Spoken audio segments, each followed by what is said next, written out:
Hey guys, welcome back to Rossoneri TV. I'm Gio and I'm here for the match review of AC Milan against Napoli. Match that finished moments ago at the San Siro. 2-1 the final score as Napoli won this very crucial fixture in terms of for the race of for the Champions League positions. The goals were scored by Callejon and Insigne for Napoli. AC Milan's goal came through Kucka. But it really wasn't the type of performance I was hoping for Milan, at least in that first half. Napoli got off to a flying start with 2 goals in the opening 10 minutes, and I thought it was really going to be all uphill for Milan from that moment on. Unfortunately, Milan really couldn't get anything going for themselves for the first half hour. They were having so much trouble trying to generate plays or even putting 2 passes together. They just weren't capable of doing anything. Of course, Napoli were pressing them very high. They were doing their job. They were keeping them away from their net. It really was all going towards Napoli in those opening 30 minutes. Then there was a sudden switch in momentum for Milan. In the last 15 minutes of that first half, Milan came out to play. They finally started pressuring Napoli, forcing them into making mistakes. And just before halftime, we got a goal coming in from Kucka, which came in exactly like I said, from a forcing into play, pressuring the opponent. Kucka and Pasalic with a nice little play between themselves put AC Milan on the board just to have them trailing by 1 before halftime. The second half, it was a complete different story than what we saw in the first half, at least for those opening 30 minutes where Napoli was dominating, and by that I mean that AC Milan was all over Napoli. Napoli did get a few chances themselves in that second half, but really it was all AC Milan, and at the end of the day, it's kind of unfortunate how we weren't capable of getting the second goal, which would have been good enough for an equalizer. But we did get a lot of chances. I remember Pasalic hitting the bar in the second half as soon as it started. Gustavo Gomez actually just missed the net from a few inches in the first half, at the end of the first half. So we did get a lot of chances to score against Reina. Reina did a very good job to save them, but overall, it just wasn't enough for us to get the win against Napoli. And I'm gonna keep repeating it. We might be capable of not playing up to our potential in certain games when we're playing teams like Sassuolo, Torino, and so forth. We might be able to come back in those situations against those specific teams. But Napoli is a different team altogether. When you make mistakes, they will make you pay for them. That is exactly what Napoli does. Like I said, in the second half, we finally were pressing them. We were forcing them into making mistakes, and that is why we were dominating for a good part of that second half. But simply, it's an approach that Milan should have taken from the start of the game. I'm not sure why they didn't. They waited until half an hour was gone for them to react and started to play. I don't understand why we had to throw out half an hour like that out of our game and we only played for 60 minutes. That obviously was something that reoccurs every time in our season. We have seen it endless times for Milan. So many times where, we just weren't capable of playing for the first 30-40 minutes and then we turn things around. Well, we might be capable of doing that against those teams, but not against Napoli or teams high up in the table. Unfortunately, this is a very negative result. Personally, I never thought that the Champions League was a possibility for us this season. I'm going to be straight honest with you guys. But a lot of people still do believe that Milan could get the Champions League. Of course, we do have a game in hand in which we must win if we want to still have some chances. But once again, even though we were missing some players, and I was reading some tweets saying, we lost 2-1 despite the fact that we had Romagnoli and Locatelli missing. And I do understand that, but at the same time, you could just see the quality of our team in respect to Napoli's team. Like, for example, today they were missing a couple of starters, especially in their backline in the defense. And, they still did a pretty good job in defending. The midfield did its job. The forwards did their job. Everyone is capable of playing and providing results for the team. Unfortunately for Milan, we don't have players that could come in and be good backups that could guarantee us to get perfect performances that will give us the results that we need. So that is what I'm always stressing over, the fact that we need depth in this team and we simply don't have it. Many players are decent that we have. Jose Sosa is decent. Paslic did very good today. He did a very good job in that second half. Gustavo Gomez, he had a shaky first half, did a bit better in that second. But that's what I mean. We have decent players, but not players that are up to par with these quality teams such as Roma or Napoli, teams that are doing better than us altogether. And at the end of the day, those are the types of teams that will possibly be getting the Champions League spots, and we will have to settle at least this year for Europa League, and let's hope we make it to the Europa League at least. But getting back to the game, I think that really at the end of the day, Napoli was most likely going to be winning this game. That's for sure. We did have our chances. Once again, the only thing that I regret Milan doing is once again not having the attitude, the right mentality going into this game, as we conceded 2 goals in the opening 10 minutes. Why were we capable of not conceding for the entire game besides those 10 minutes? It's simply, we were playing better. Well, not for the first half, but later on we were playing better and we were really making life hard for Napoli when we were pressing them. If you don't press them, if you don't give them, if you don't limit their spaces, Napoli will take full advantage of that and they will hurt you on those goals. Speaking about the goals from Napoli, personally I saw that Donnarumma could have done a bit better on the first goal and even on the second goal. I mean, it was a very good shot from Insigne, but his positioning had a bit to be desired about. Also in the second goal, he could have covered his post better, but nonetheless, I think the defense was really at fault for those goals. Poor marking. Napoli was just so fast with the counterattacks. They really have, like I said in the watch along, they have eyes behind their head. That's how they dictate those counterattacks. And at the end of the day, you could just see the quality of certain players in respect to the quality of our players. But we need to look forward. We have a very important fixture this week coming up on Wednesday as we're playing Juventus in the quarterfinals of the Coppa Italia. Next weekend we have Udinese. So this game is done. We have to move on to the next and make sure that we do get some wins. Now, as usual, what you guys could do now is call in on Skype. Our username is Rossoneri TV altogether. So you guys could call in on Skype and give in your thoughts, your opinions on tonight's match. I'll be answering your calls by first come, first serve basis. I know a lot of you guys call each and every time. Unfortunately, I cannot answer all of you, but if you want to speak to us, if you want to once again, given your opinion regarding today's performance for Milan, give us a call and we'll be more than glad to speak to you. In the meantime, let's get into your comments. Let's see what you guys have to say about today's game. John Robiotto says our defense cannot put Donnarumma on an island. He's only 17. Our defense needs to play much better knowing this, and that is exactly right. I absolutely agree with that. Why do we always have to start so shit? I'm fed up with seeing the same old shit from Milan every game. Napoli are in Torino. We can't just come back against Napoli with a 2-goal deficit. Pasquale says the score doesn't indicate what happened on the pitch. Milan played well for 50 to 60 minutes. Napoli only for 30 minutes, but they did take advantage of their chances. And I completely agree with that because really they didn't have that many chances, especially in the second half. I don't recall any time that they had some decent chances. But yes, they did take their chances in the first half, and at the end of the day, those were enough for them to give them the win. But Milan needs to do better. We cannot just play for 50 to 60 minutes.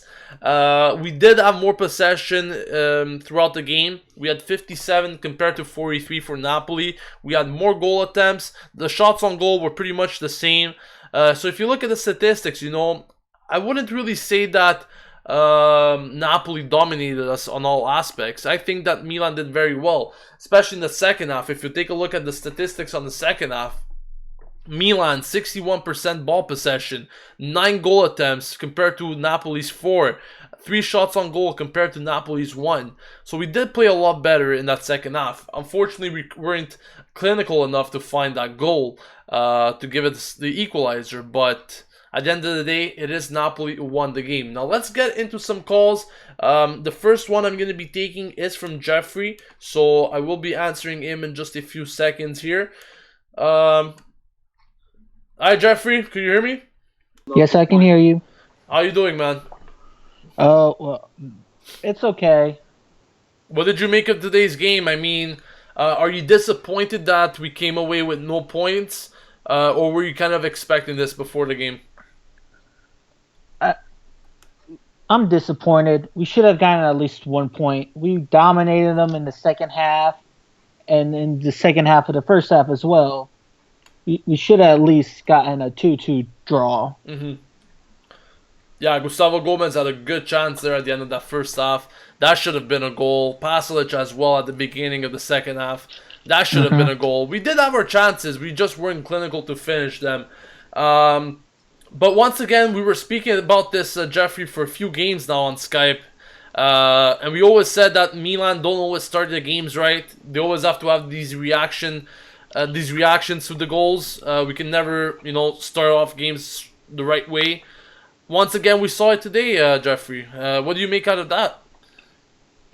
It's got to be something with the coaching staff. They're not telling the players what to do to come out to start the game right. It's got to be something that they're telling our players.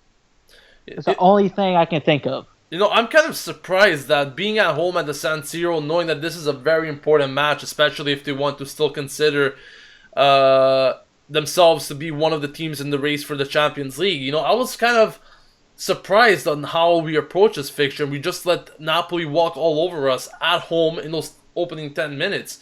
You cannot allow such things for Napoli. This is not a team like Torino where we were capable of coming back from, or Sassuolo, or any other team in the mid-table. This is a team that has been showing very good things for quite a few years now, and you cannot afford doing that at all, especially at home.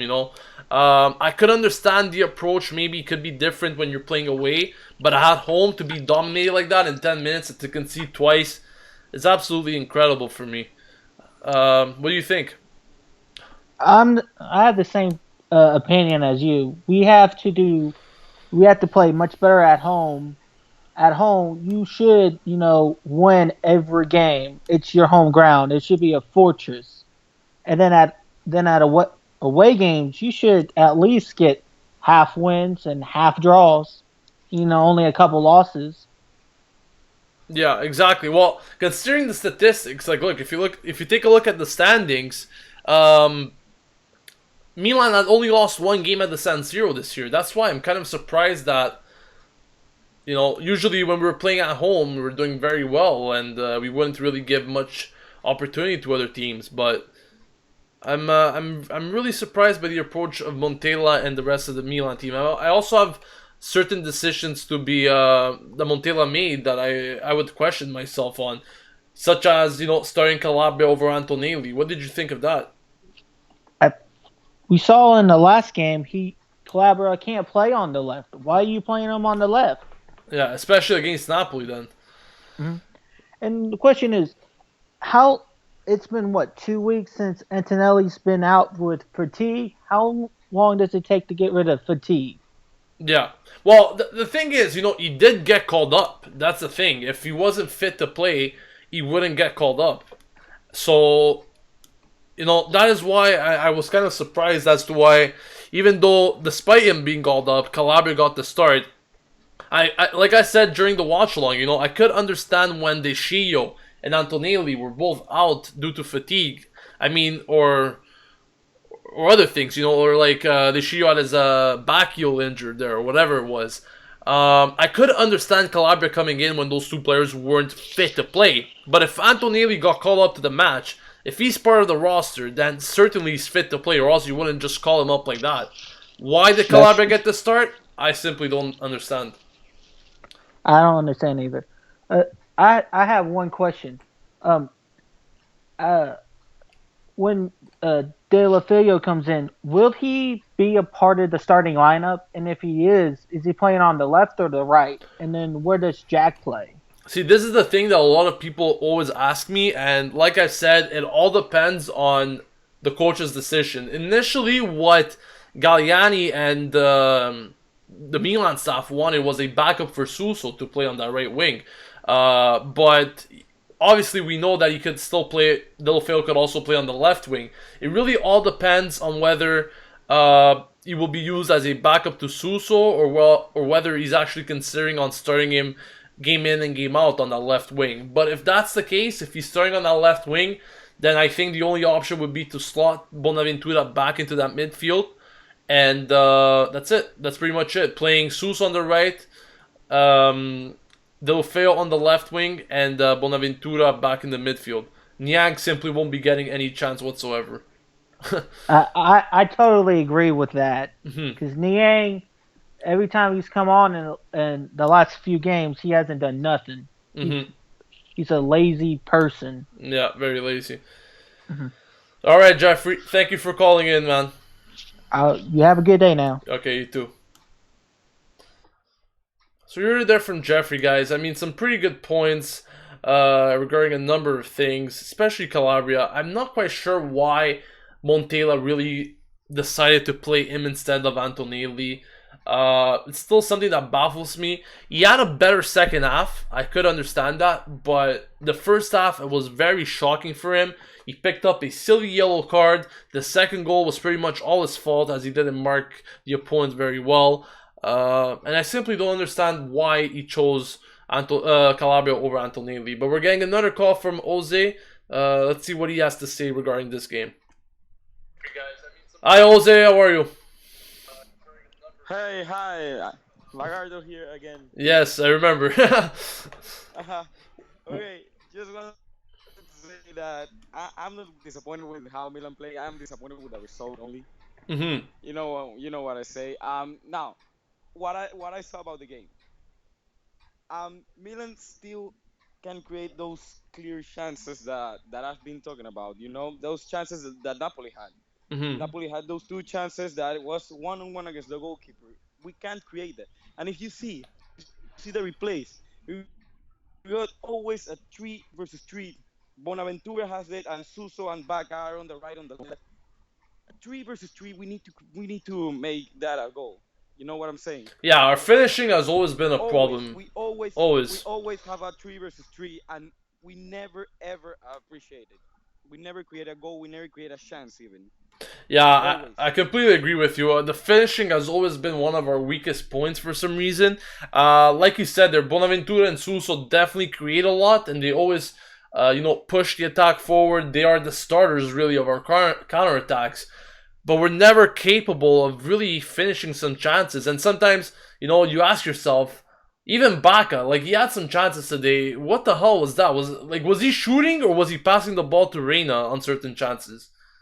Like to me, that's just ridiculous that you're paying so much for a Yeah. striker and he can't even take proper shots. Like he literally passed it. He passed it to Reina on that shot. And how many shots did he have Baca today? Like not many at all. None, none, Yeah, not many at all. yeah, just And ridiculous. I mean, the we had like for the last 20 minutes or 10 minutes, so we had like the same, or with the between the 20 and 30 minutes of the first half, Mhm, and between the 70 and 80 minutes of the second half, mhm.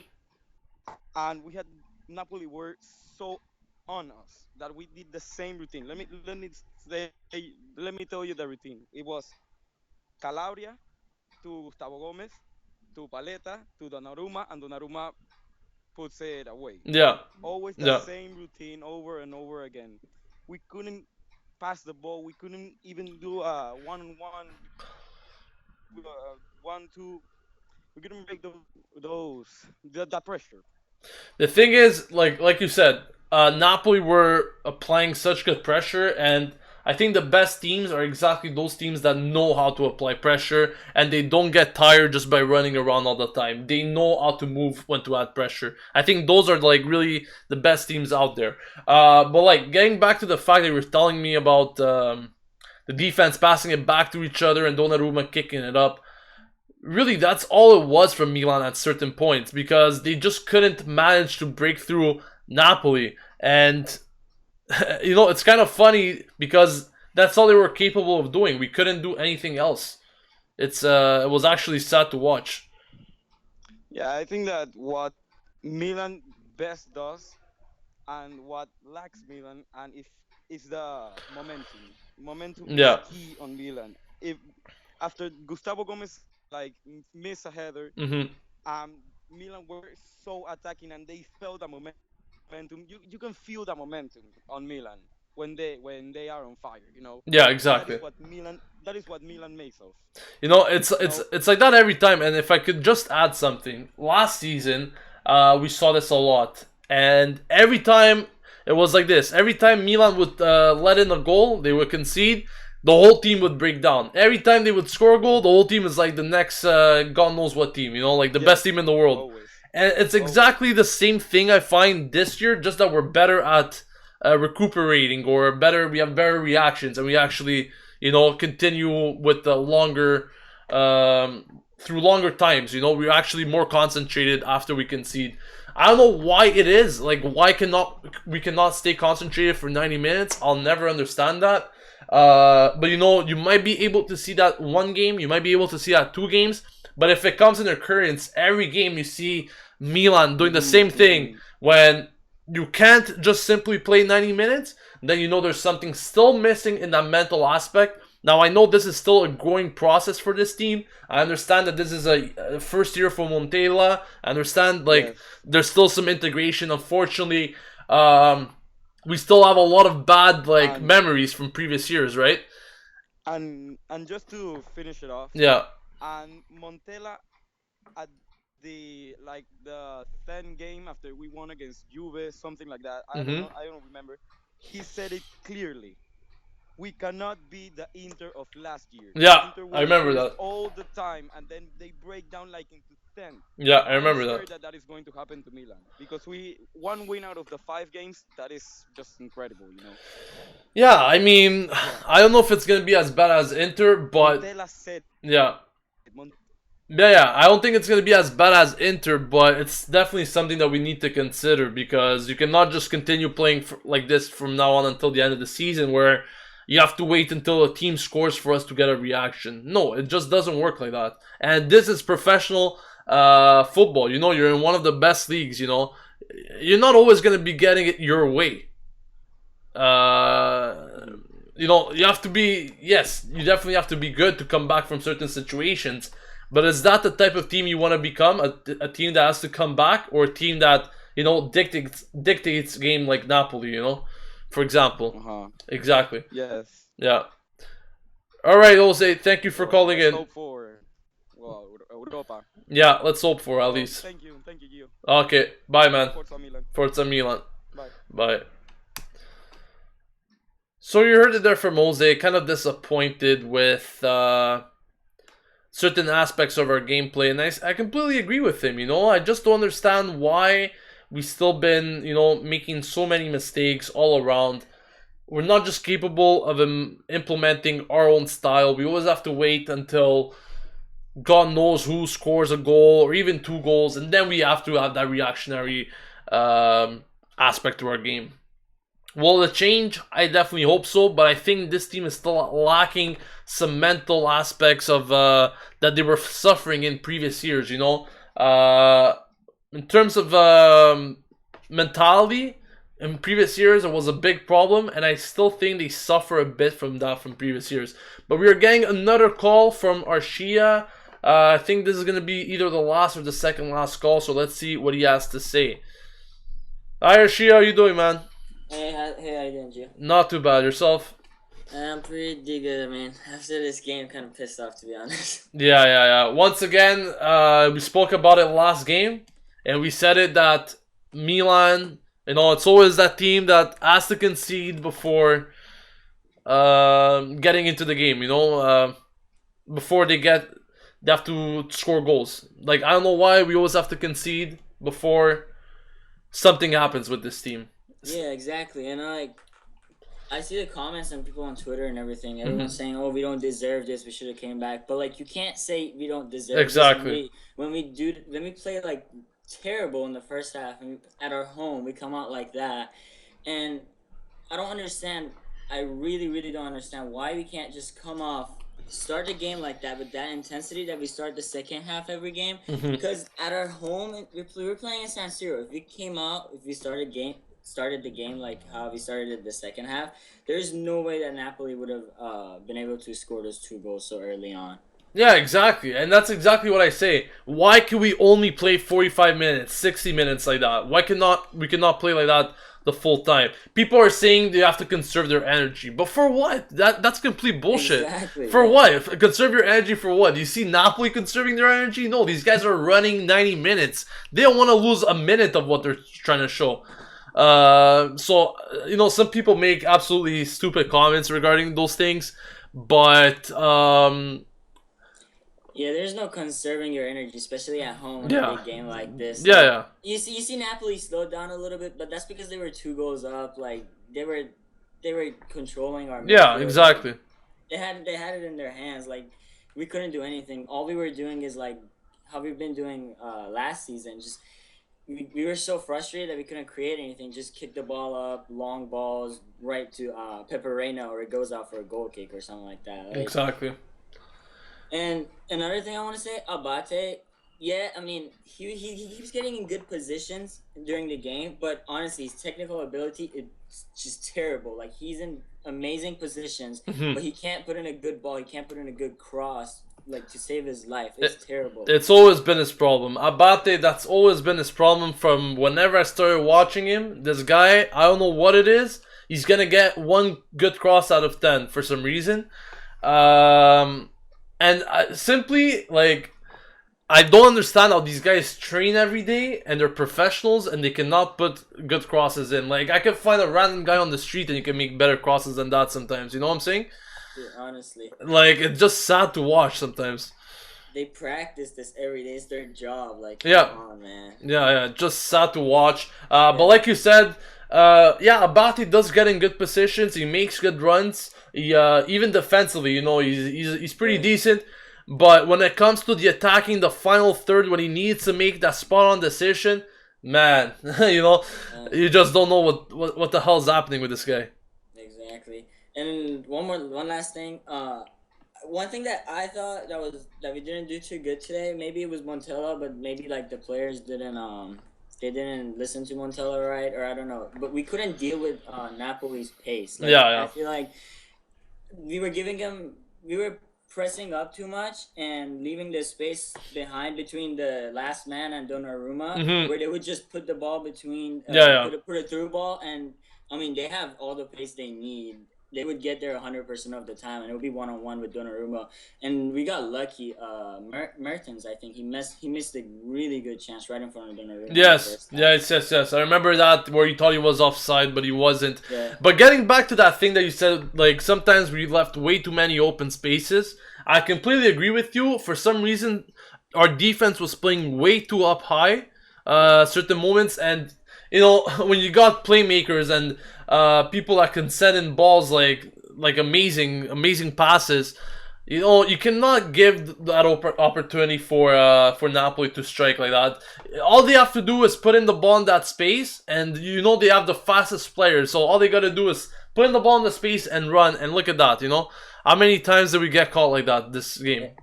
Exactly. I think Napoli really is one of the most complete teams in Serie A, except for they don't have a good striker right now. But other than that, all their players are like really top level players that can do they can be playing in like really really top teams like Real Madrid, Barcelona. Yeah. I honestly think all their players are like amazing. Yeah, they have a very good team, well equipped Yeah. too. One last question I wanted to ask you.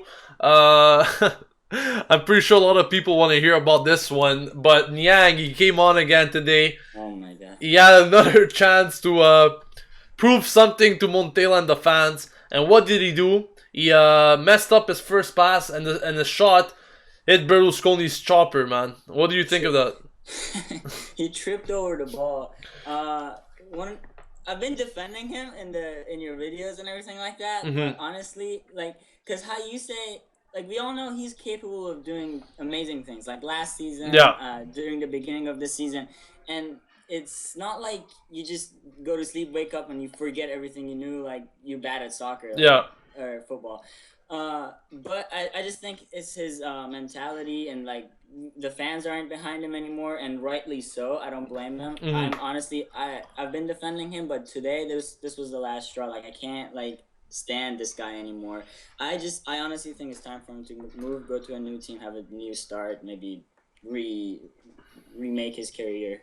I think he definitely needs a new start because um, the guy, like, I understand, like, he needs to come on and show something to Montella to prove him. Like, look at that. He's getting 5 minutes, like barely 5 minutes now. Whereas before he used to actually start games as a left winger. Now, like, his confidence is way too down.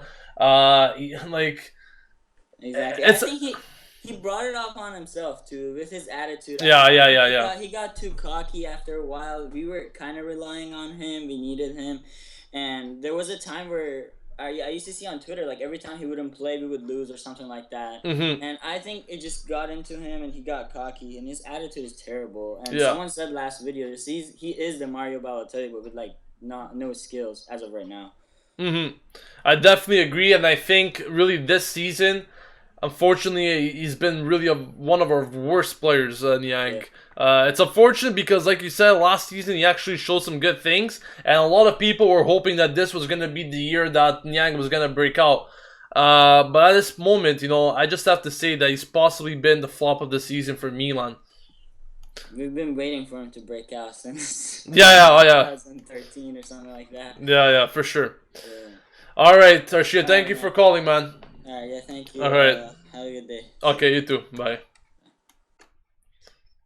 Alright guys, you heard it there from Arshia. A lot of you guys are pretty upset with Yang, as I could tell from the comments in the comment section. But, he just really has to shape up. I don't understand how this guy is still playing. Like, for example, he was a starter at some points in this season, and now he's left to 5 minutes in the game. Obviously, you're not expecting him to do much in those 5 minutes, but what are you expecting from this guy to even show if he plays 20, 30 minutes in this team? One pass he had to make, and he fucked it up. Like, I don't understand. His shot went, like I said, it hit Berlusconi's chopper. I don't understand how this guy is even getting playing time. But like Arshia said, I believe that he needs to get out of this club as soon as possible and finds a team where they will take him, they will take care of him. A team maybe with less responsibilities, because I don't think he could play in a top team at the moment, at least like Milan. He needs to go to another league or move abroad. Leicester would have been a good option for him last year. Milan, of course, didn't take it, but it would have been a good option for Niang. And, these type of performances actually decrease the value of the player, and that hurts us too in the end, because when we're trying to sell him, we won't be getting as much profit. But we'll have to see what happens with him. I'm definitely disappointed. On that note, guys, that's gonna wrap it up for today's match review for AC Milan against Napoli. Once again, don't forget to subscribe to Rossoneri TV to stay updated with everything going on at AC Milan on a daily basis, with daily videos covering the latest news and rumors around the club, match previews, reviews, watch-alongs, and much more for you guys to stay updated. So I'll catch you guys tomorrow for another video. Our next match is on Wednesday against Juventus in the Coppa Italia quarterfinals. And on that note, guys, I'll be talking to you later. This has been Gio signing off, and as always, Forza Milan.